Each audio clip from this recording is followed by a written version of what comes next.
You're listening to episode 33 of Literacy in Color. Today, we're chatting with Sydney Bassard, a speech-language pathologist who specializes in literacy and with working with individuals who are deaf and hard of hearing.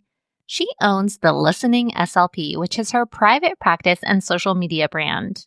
Through her social media page, she engages with professionals and parents on the topics of hearing loss and literacy. On today's episode, we're digging into spelling error analysis, and we're getting an SLP's expertise to help educators understand what spelling errors tell us about a student's phonemic awareness, orthographic knowledge, and language processing. Hope you enjoy listening to this episode. Welcome to the Literacy in Color podcast. I'm your host, Michelle Sullivan, a science of reading advocate with over a decade of experience as a reading interventionist and literacy coach. I'm passionate about making evidence-based instruction both effective and engaging. If you're interested in captivating our learners on reading fluently and understanding language, or as I like to call it, keeping it colorful, then you've found the right place. Each week, we'll explore intriguing lit bits and practical strategies around the science of reading and structured literacy to help you be colorful and teach colorfully. Are you ready to bring literacy to life? Let's color outside the lines and make an impact together. Hey everyone, welcome back to another episode of Literacy in Color. And today we're joined with Sydney Bassard, who is a speech-language pathologist who just so happens to specialize in literacy. So I am so excited to have her on the show today because we are going to be digging into spelling error analysis. And when we think about spelling errors, this is really something that SLPs have such an expertise in. So I am so excited for her to share her knowledge around that and give some tips to all of the educators listening. So first of all, welcome to the show today, Sydney. Oh, thank you so much, Michelle. I'm so happy to be here with you and to chat with your audience a little bit more about spelling error analysis and ways to support that as an SLP. Love it. So before we get into the thick of it, can you just share a little bit about your background working as an SLP who specializes particularly in literacy? Yes. So for those who are listening and don't know how the world of speech pathology works, most times how people become an SLP is that they do an undergraduate degree in communication sciences and disorders, and then they go on and do a master's degree in speech language sciences, communications disorders. But my journey is a little bit different. So I actually have my undergraduate degree in public health.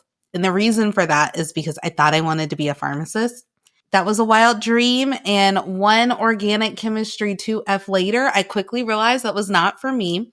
But along that journey was around the time that my younger brother got diagnosed with dyslexia. And so my brother is not my kid brother that's a few years younger than me. No, my brother is almost 8 years younger than me. And so I was in undergrad and he was actually going into middle school when our family got that diagnosis. And that really changed my trajectory for me. I knew pharmacy wasn't for me, but wasn't sure what was. So I ended up figuring out I could get a degree in public health. That would get me out of undergrad the quickest. And then I was fortunate enough where I went to school, the master's program had a few leveling classes that you could do as part of the master's program.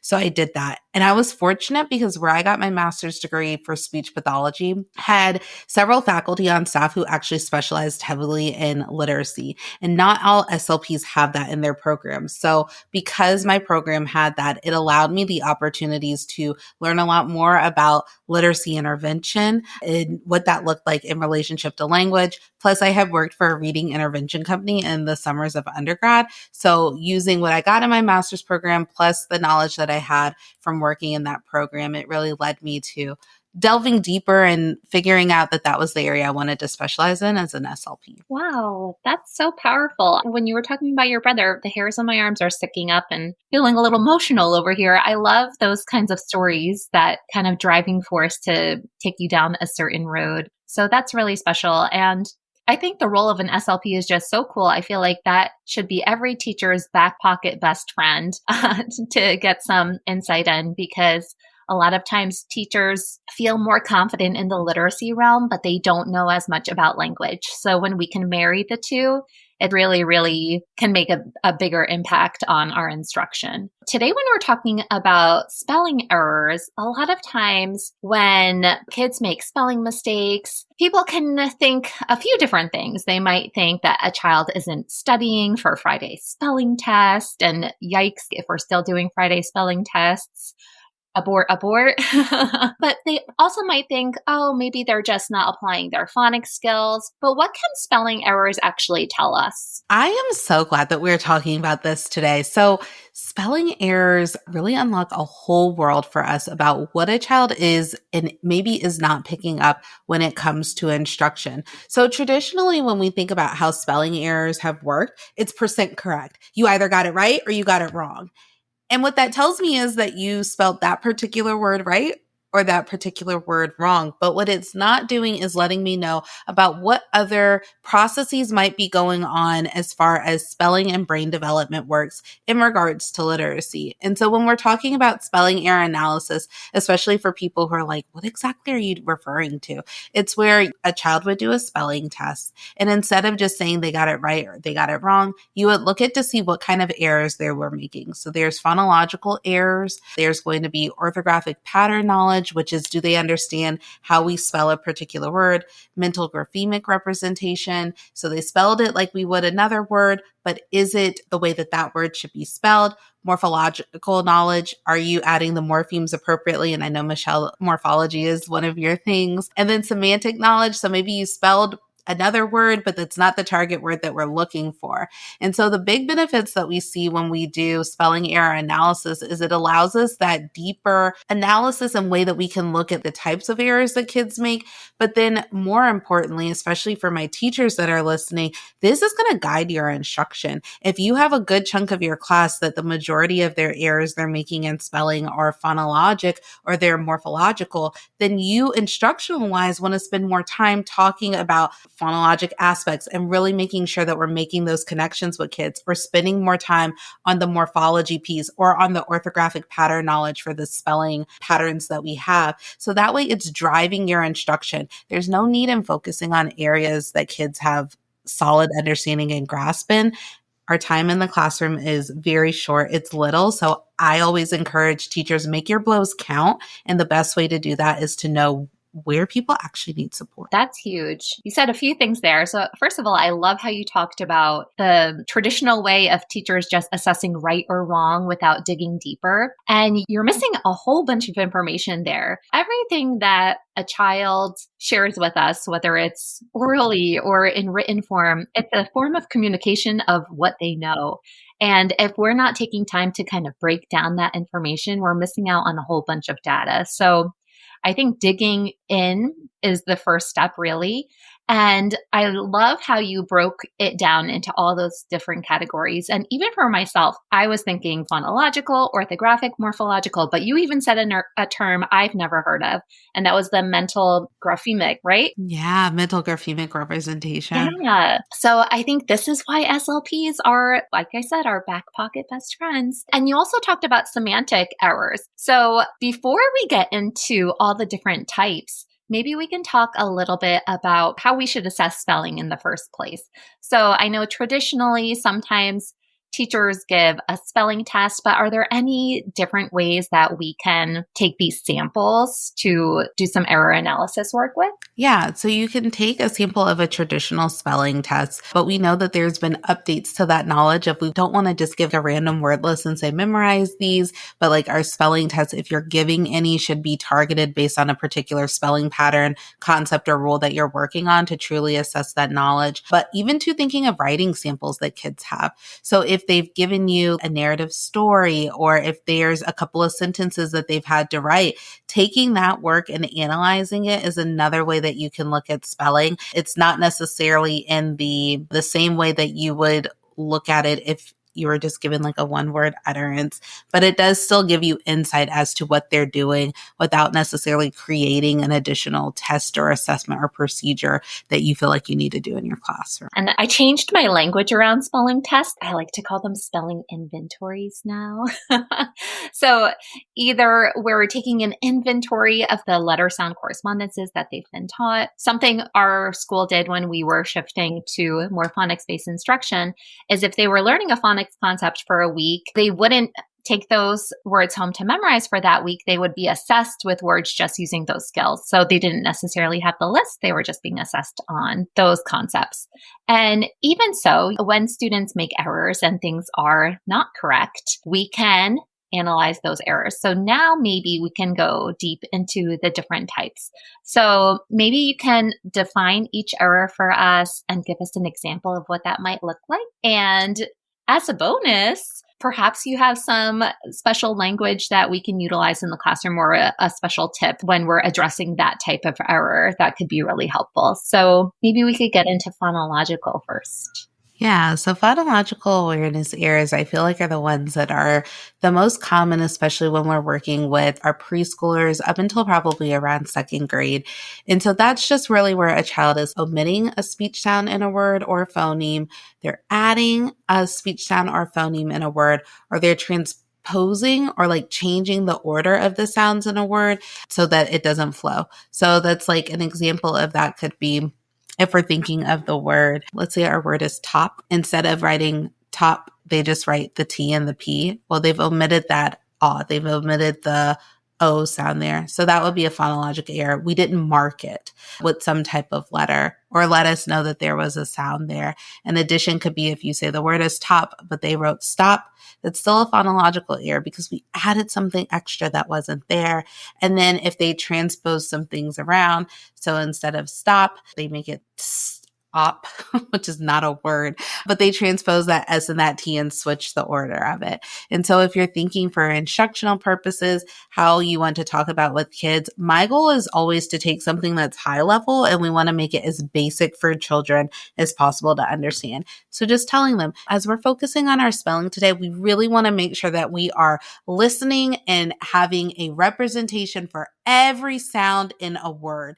And that way they know it's for every sound, there is some type of representation because we know we have digraphs in there. We know sometimes we have vowel teams in there or diphthongs. And so you don't want to say like for every sound, there has to be a letter because the reality is if we're thinking of the word queen, the Q is representing both of those sounds. So anyway, thinking of things like that keeps it simple. For orthographic pattern knowledge, so this is where you have what we would consider an illegal letter sound correspondence, just basically meaning that the way that the child has chosen to notate that particular sound is not a way that we would use it. One way that I could think about this is if you had a kid and the word was dog and they put bog there, they still represented all of the sounds in the word dog, but they didn't mark it with the correct letter that we would be looking for there. And so you would just tell them, yep, so you got all of the sounds in the word. Great job with making sure that all of our sounds are represented with a letter.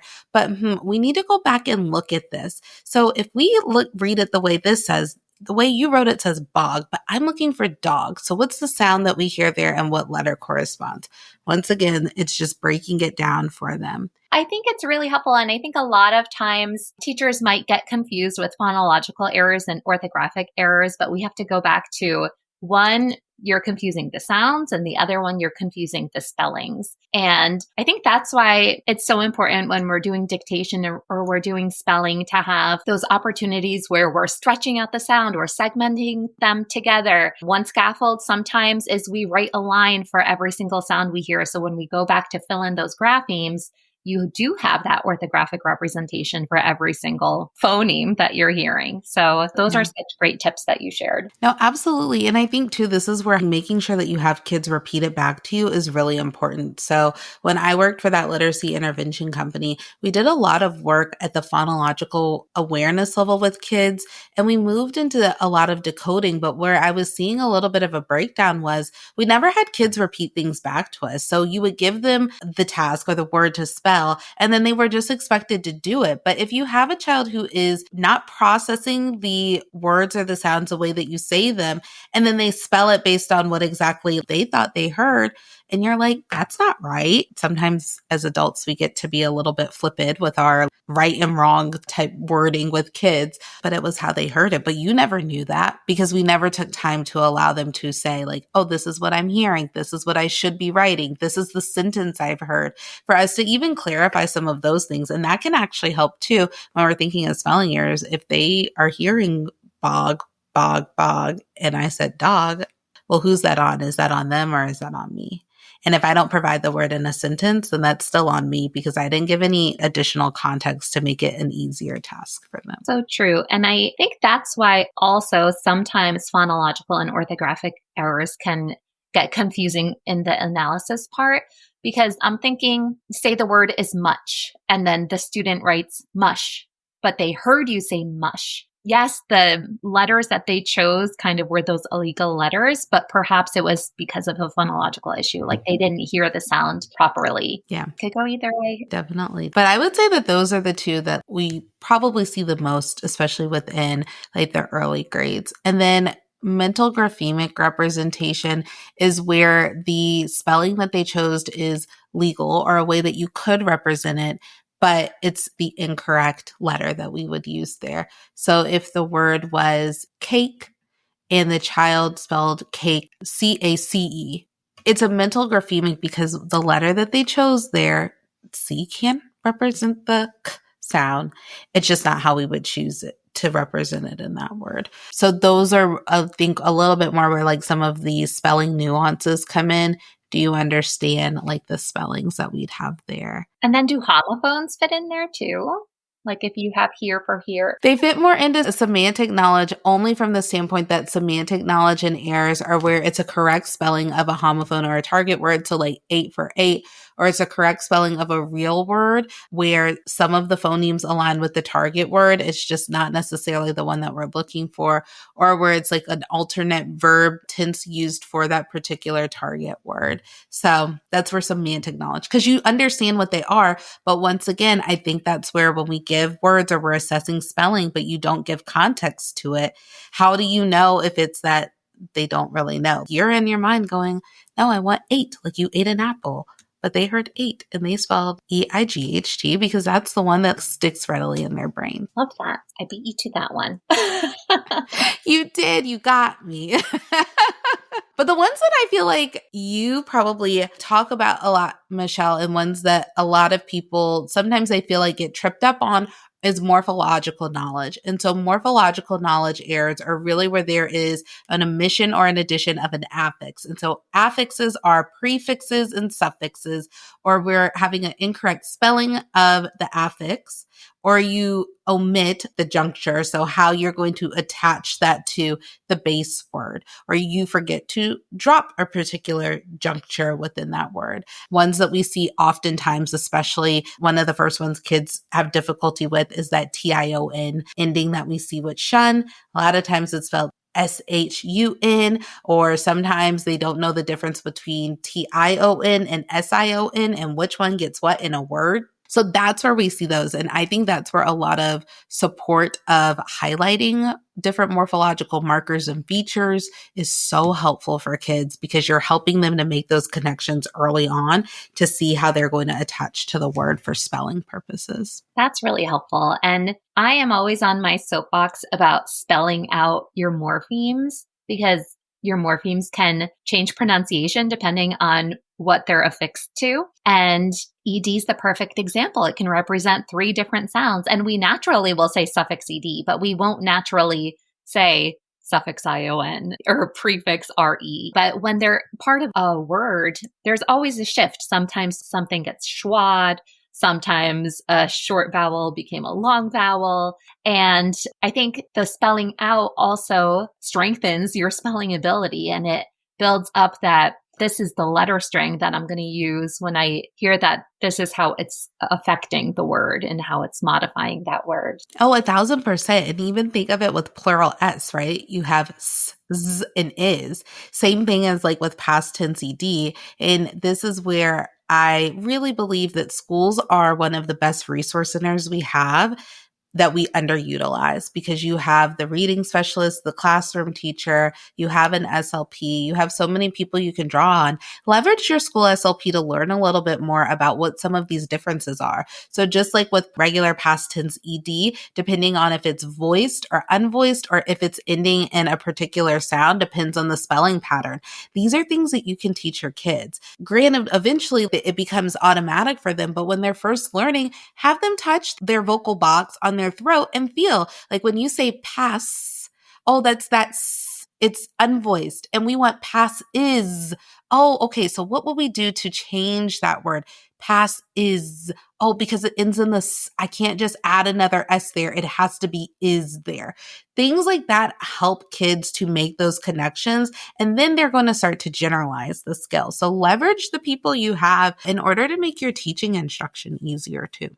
Yeah, totally. I personally, when we first got into digging deeper into understanding articulation as teachers, like this is something SLPs have always been experts in, but I made myself a PVM chart, like the place, voice, manner chart. So I can understand the place and the voicing and the manner of articulation in terms of where they are in relation to each other in the mouth and stuff like that. And one thing I learned is that oftentimes students will have difficulty with sounds that are in the same place. So moving down the column, and they might confuse the f with the v. Well, they have the same place of articulation. You have your teeth on your lip. The only thing that differs is the voicing. So when you can see those kinds of patterns, it'll help you make better instructional moves. So like you said, using some of that language in terms of like, let's touch our voice box and what do we feel? And I think this is helpful on an individual basis, but I think it's also helpful to see patterns as a class and see like, maybe where did my instruction fall flat? What should I reteach whole class? What is something that perhaps I need to get more into in small group? It can help you just make those kinds of instructional decisions too. Yeah, I love that. Oh, I love that you created a chart like that for yourselves, because it can be a little bit tricky when you're trying to figure out the differences and the nuances there. But those types of tools really do help us to have a better understanding, even if you're thinking of for those earlier grades of letter sound correspondence teaching. But then also too, you can kind of prompt and cue your kids in your classroom with some of those things. And it's all things that they can feel and see. And I personally think that's what makes it a little bit more special than just our sound wall that sometimes people might have in their classroom. Whenever I do teacher trainings, I always like teachers to understand that a picture is static, but speech is not. Speech is dynamic. And so using those types of things help kids to understand. It also too helps them when it comes to spelling, because the way that we pronounce words does influence the spelling of it. And so we need to make those connections to know when we're going to use certain sounds and certain markers on words. Yeah. Anything on our walls is just wallpaper unless we know how to use it. So being able to make the things more tangible for our students is so powerful. So that's a great tidbit that you shared there. I know that particularly you're an expert with working with those who are hard of hearing. And I'm curious, just for any educators who perhaps work with that population as well, have you seen any patterns in spelling errors with that particular population, or is it as varied as any other population? So it can be as varied as any other population, but when we're thinking about hearing, sometimes there's like sound omissions or not being able to detect certain sounds. So tend to see a lot of errors with phonological patterns. Phonological awareness tends to be one that is a little bit more difficult just because we might be deleting or adding an additional sound that we thought we might have heard. And then also too thinking of the morphological markers. And this is going to get super nerdy, so you can skip this part if you are like, I don't need to know this. But when we think about a lot of our morphological markers that we have, most of them fall within like a higher frequency range when we're thinking of an audiogram. And that's the chart that you look at for a child's hearing.